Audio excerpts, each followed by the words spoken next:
A president and a governor at odds over medical finance. A president and a governor at odds over trade. Foster care, another call for the state to take action. And there's action aplenty in the economy. Can it last?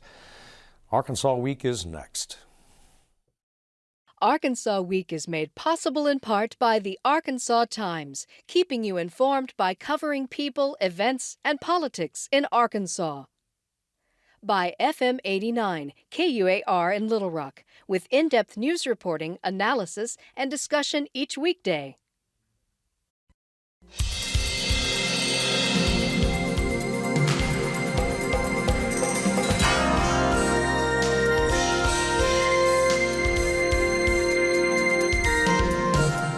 This is Arkansas Week. Hello again, everyone. Thanks for joining us for Arkansas Week. We begin tonight with a governor about to begin his third year and a president not yet in his first year. And there may be a bit of polite policy tension there. That's where we will begin. Sarah Whites-Kodachek joins us from Arkansas Public Media. Wesley Brown from Talk Business, and Ernie Dumas, an independent journalist and columnist for Arkansas Times. Ernie, the big money item obviously is health care. The first indications from the Trump administration in waiting anyway are that there could be some pretty radical changes, in federal health care funding, and that has the Hutchinson administration a bit alarmed. Well, I don't think he's going to express alarm, but I suspect that there is considerable alarm because it could affect his budget and his plans for tax cuts and everything else. And of course, the president-elect, I should say, has been all over the place about health care reform, as we've talked about before. If you go farther back, he was a great champion of universal health insurance, almost a socialized medicine European model, Canadian model. But latter part of the campaign, he came out flatly over and over again and said, we're going to repeal Obamacare. That was a very popular thing with the Republicans and a great many of Americans who are still think that it was a terrible, terrible thing. So I think that is a commitment that he has to keep, and that he will repeal Obamacare. Whether he repeals it or whether he and the Congress repeal it in fact, as well as in appearances, is another matter. I mean, you can still do the same thing with smoke and mirrors, but he has said, even during the campaign, he said that I want to see that everybody's covered. I don't want anybody under the Trump administration, nobody will be dying on the streets of America because they didn't get health care. So how does that translate? Nobody knows, but he's appointed he's nominated a Republican congressman from Georgia, Tom Price, I believe. Price, who is a committed opponent of Obamacare, and in fact has offered some sizable proposals about how to replace it. You know, the Republicans now say, okay, yeah, we will replace it with something that will give health care to a substantial number of Americans who haven't had it in the past. So we'll see how that translates. The big concern of Arkansas, of course, is about half of the Obamacare is the Medicaid expansion. And Arkansas is one of those 20 or 25 states that have embraced this expanded Medicaid, and it's been a bonanza for the state. It's hiked employment. It's added huge sums of money to the state budget. Enabled the governor and the legislature to cut some taxes. They were hoping to cut taxes again. But if that part of Obamacare is taken away and not replaced by something that substantially replaces that, I mean, Arkansas is in deep trouble, and I'm sure the governor is very worried about that. There's talk about, I think that the Republican plan is to replace Medicaid with the present arrangements, which is a matching thing with the states, replace it with a simple block grant to the states. That here you're going to, if Arkansas, that's presuming Arkansas gets $1 billion a year in Medicaid money, matching what it spends itself on nursing home care and for children and all the children's colonies and all of those kinds of things. if they say, okay, we're going to give you the $1 billion that we've been spending on it, and it's yours to just take whatever you want to do with it, then that might not be a very good deal for Arkansas. So I think the Hutchinson administration and some other governors, Florida, well, Florida didn't embrace the Medicaid, but they've insured many more people down there as a result of Obamacare. So Arkansas and a number of other states, I think, are going to be leaning on them to not to go very far in that direction, but to see that we have substantially the same matching money that we get now. So we'll see how that translates. Well, is it fair to say, guys, that lady, that basically the administration wants, the Hutchinson administration, would it be too harsh to say it wants it both ways? It wants the money, but it also wants the flexibility. Yeah, Sure. Governor Hutchinson has been preaching, we want, that he believes that the Trump administration will bring them more flexibility.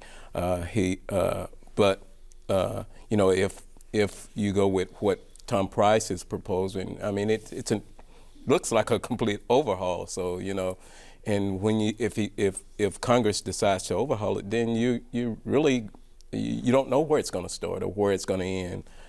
So that issue of flexibility, not only Hutchinson, like you said, the Florida governor, the governor for Jan Brewer from Arizona, have all been wondering what this really means. And I don't think the Trump administration has been clear about what it's going to do. When you talk about block grants and the flexibilities, work requirements and limiting the pool of recipients, those could be appealing to Republican states. Although, as you pointed out, Arkansas has kind of gotten ahead and created this singular private option, and now the question of will there be enough money for Medicaid expansion within those block grants is kind of unclear. Well, unclear as Ernie, go ahead. Also, and Tom Price also talked about that he's going to replace and other Republicans as well have talked about replacing Obamacare and the state markets, the insurance market is going to replace it with tax credits. That's what Obamacare is, tax credits. That's basically what Obamacare is. It's tax credits. Some people call them subsidies, but if you can rebrand it and call it tax credits, it'll become popular. But they could use tax credits and really greatly improve Obamacare. You could have tax credits, give everybody tax credit for the full amount of the premiums that they'd have to pay, and you'd have universal health insurance. It would be very costly to the American taxpayer, but you could do that, and it would be and maybe you could get by with it. You can say, well, this is not Obamacare, so it's got to be good. I think there's going to be quite a bit of rebranding, and that, as you said, that kind of smoke and mirrors change where in substance there may not be, or they may not be able to make a whole lot of changes, especially if you say in Arkansas. How many do we have now in Arkansas? It's over 300,000. Yeah, 300,000. Yeah, it's over 300,000. When you count the people under that are not under Medicaid, but are under the benefiting from the tax cuts, and people above 400% of poverty, it's going to be over 400,000 Arkansans that have gotten health insurance as a result of Obamacare. And if you come back and remove 400,000 people from health care, you've got some political problems. So I suspect that whatever they do, whatever Congress passes, it'll start off Title I, Section 1, the Patient Protection and Affordable Care Act is hereby repealed. That's the first sentence, and then they'll go on to do all these other things. Then I suspect that it will not take effect until after the midterm elections, and that would be my prediction. Whatever happens is not going to happen until after the next election. How cynical, Mr. Dumas. Well, I'm just imagining the confusion. Remember when the website rolled out and everyone was trying to figure out how to enroll and couldn't get it to work. Imagine the confusion changing healthcare and then trying to explain to all those people what it is now and what they're supposed to do. Yeah, fasten your seatbelts again. Okay, well, there's this also. We got, Wesley, the latest revenue report from the state treasury, and this figures, as we mentioned earlier in the program, a little earlier, The administration would like, and the Republican majority in both houses of the General Assembly would like to see yet another tax cut enacted come January. Yeah, and right now, as you said, the revenue report through the first 5 months of the year was still a little bit below forecast, and the governor has been way back when they in the last fiscal session, they talked about, they were expecting a surplus. It doesn't look, just from all the economic signals, that the first 6 months of 2017 are going to be as robust as people think it is. Consumer sentiment is down. Interest rates will probably go up a little bit. So I think it's going to be difficult going into the session to say, okay, we're going to have a tax cut. We're going to, I think he's asking for $50 million. That's pretty considerable. And if you look at all the pre-filing of legislation, a lot of people are asking for these tax credits over here, tax credits over there. So it's going to be pretty tough going into But his session. tax cut doesn't take effect. Wouldn't take effect until 2019 or something, 2018 or 2019, fiscal 2019, I guess. So again, putting it off past the next election, I think, when that would happen. But you're right. The labor report shows that well, we don't have the most recent one for Arkansas, but while nationally unemployment is going down to 4.6%. Yeah, 3 percentage points. And just not far above Arkansas's unemployment rate, which has been inching upward now since the early summer. It's been going up from about 3.8% up to 4.1%. Right.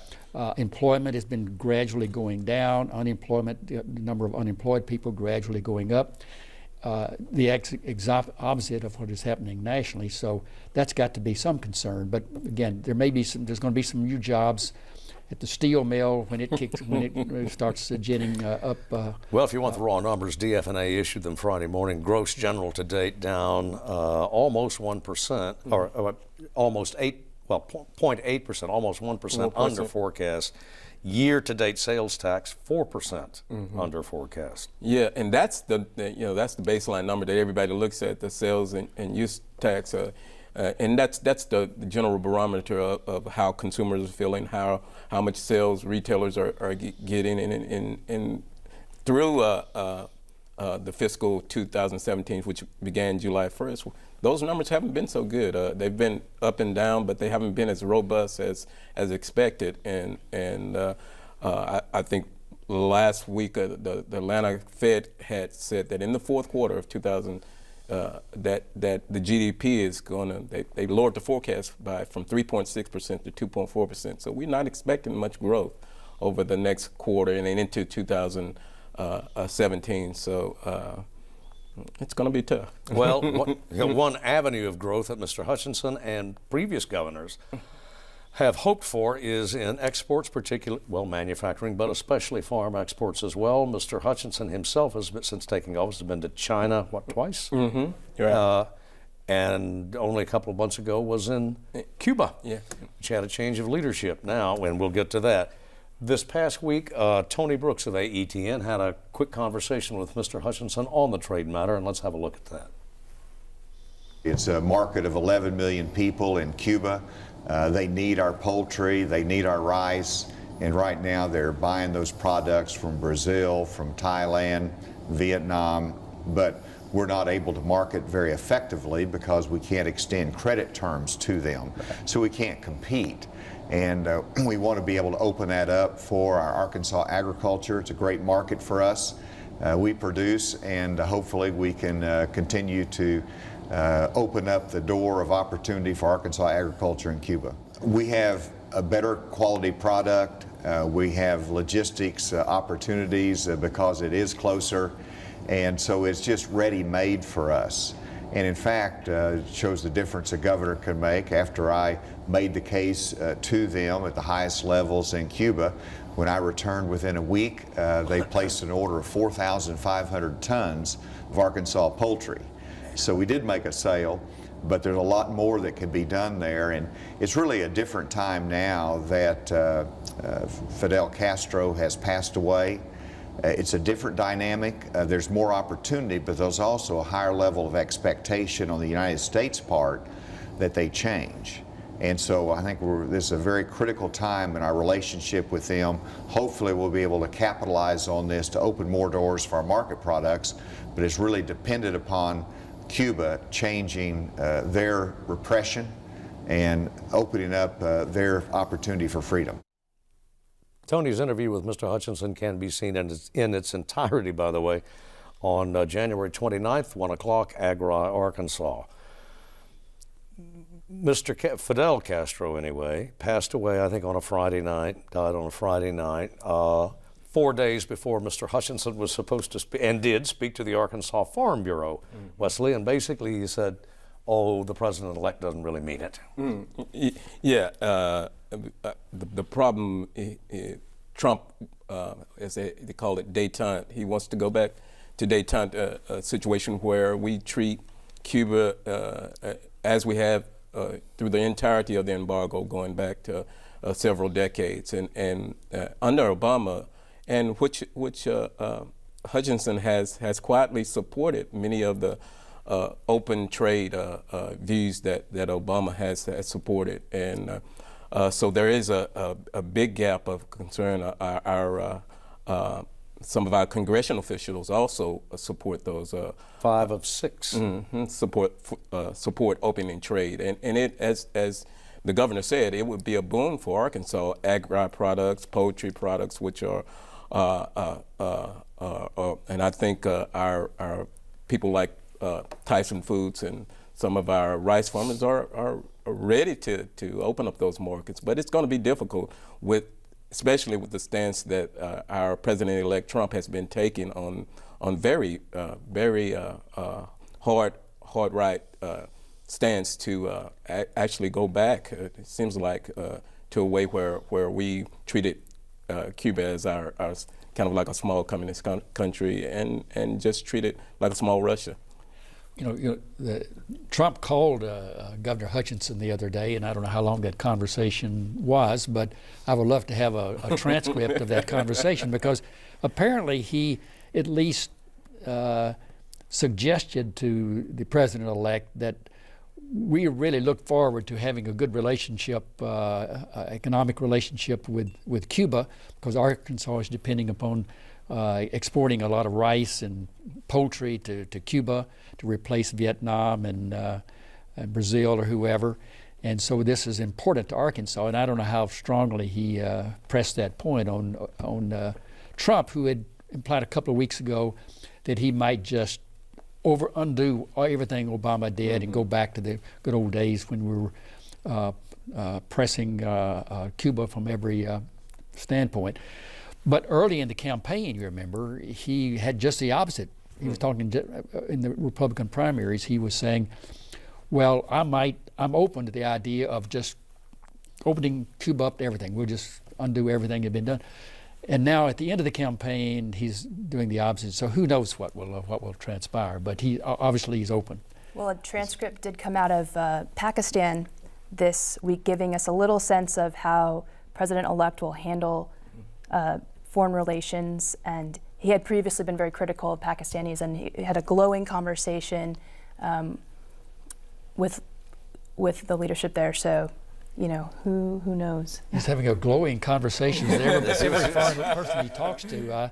If Stalin were still alive, he would have a glowing praise Stalin, but probably. But I think that's Donald Trump. That's the way it's going to be, and everybody, I think, in Washington is upset with the kind of the cavalier approach to talking to these foreign leaders and how dangerous it is, but that's the way it's going to be under Donald Trump, I think. And to reiterate, Wesley, we're talking about hundreds of millions of dollars in commerce, exports, ag exports, maybe finished products as well. Just imagine if Arkansas was able to open up, and as you mentioned, Hutchinson has been to China, if we were able to open up those two particular markets to countries who have traditionally, we have not had robust trading, especially rice and poultry, it would be huge boon for our struggling agriculture economy, especially in the Delta and also the poultry farmers. It would be a boon for Arkansas. So, and as the economic development governor, it would Hutchinson would get credit for it also. He would. Well, on to something, back to the state capitol never really left it, but anyway, that's a matter of the Department of Human, actually the Children and Youth Services. Another consultant's subsequent follow-up saying you've got to do something about this fast. You got to get a grip on this fast, or the human damage and the fiscal implications are just profound. Mm-hmm. Well, this was a big issue last year, and the governor directed resources. There was a faith summit talking about how to address the foster care system, and since then the kids in that system have been spiking. So actually, since the moment that we started really paying attention to this, things have gone the wrong way. And this consultant report says that part of the problem is sending kids out of the home too quickly, both in the courtroom and with the DHS staff themselves. And so one turn to family members, extended families, could be a way to help stem that tide of overcrowding. And then the governor did say he would put more money into hiring more caseworkers to support those families. To me, it kind of echoes that relying on the faith community discussion last year, and I wonder how this will go differently. Yeah, that number has, as you said, has spiked from 3,600, I think, to about 5,500, which is about a 40% spike in the numbers of children who are in trouble. And as you said, Hutchinson has proposed adding $26 million, I think, in its budget for foster care, and still it's going to have to be debated during the session. He may not get that number, but it is at a crisis level. People are concerned. No one really knows what has found the actual problem. Is it the opioid issue with parents? There's a lot of issues out there, but that spike is really alarming. Part of it apparently is that they're so understaffed and the foster care, they're so understaffed they can't investigate anything. They're so harried, so what they do is just pull the kids out of the home without any reason to do so. But that's what they do. They just pull them out and move on to something else. And so that apparently is a big part of the problem. And the solution obviously is, contrary to what every good Republican and every good conservative thinks, we got to spend more money, we got to increase government employment and so forth. So that's what's going to happen in the next session of the legislature. We mentioned the jobs report, obviously, earlier in the broadcast. That's going to have an impact. The Fed is going to meet come, third week in December? Yeah, on December 22nd, 3 days before Christmas, and all the signals say we're going to get a quarter point interest rate hike just before it'll be the only two hikes during the Obama administration if that takes place, the entire administration of Obama. So we're going right into the next president with a rate hike, which will be interesting to, especially with the robust stock market over the last several weeks since the November 8 election, to see if that momentum will continue.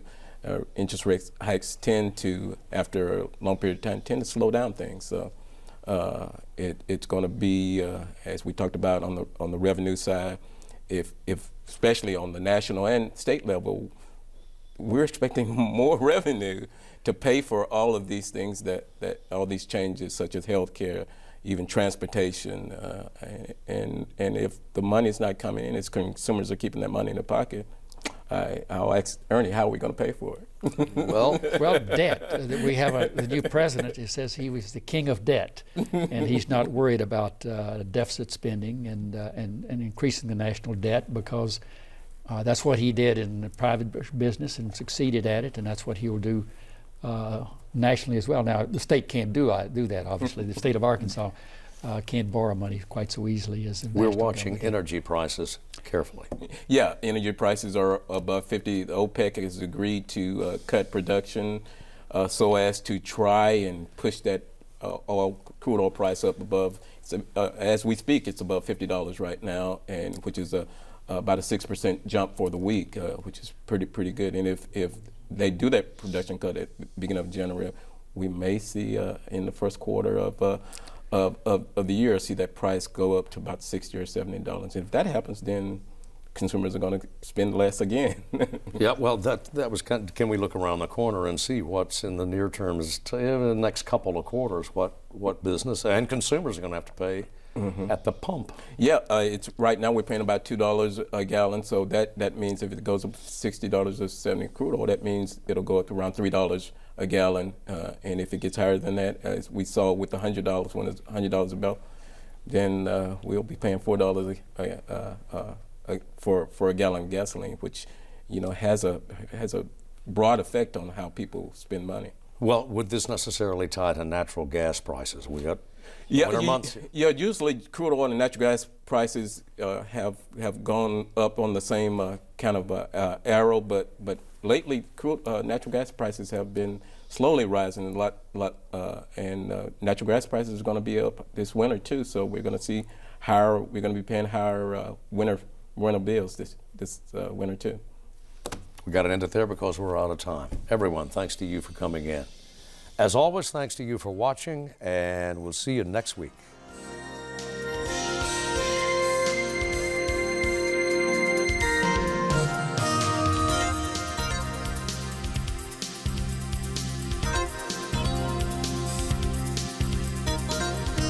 Arkansas Week is made possible in part by the Arkansas Times, keeping you informed by covering people, events, and politics in Arkansas. By FM 89, KUAR in Little Rock, with in-depth news reporting, analysis, and discussion each weekday.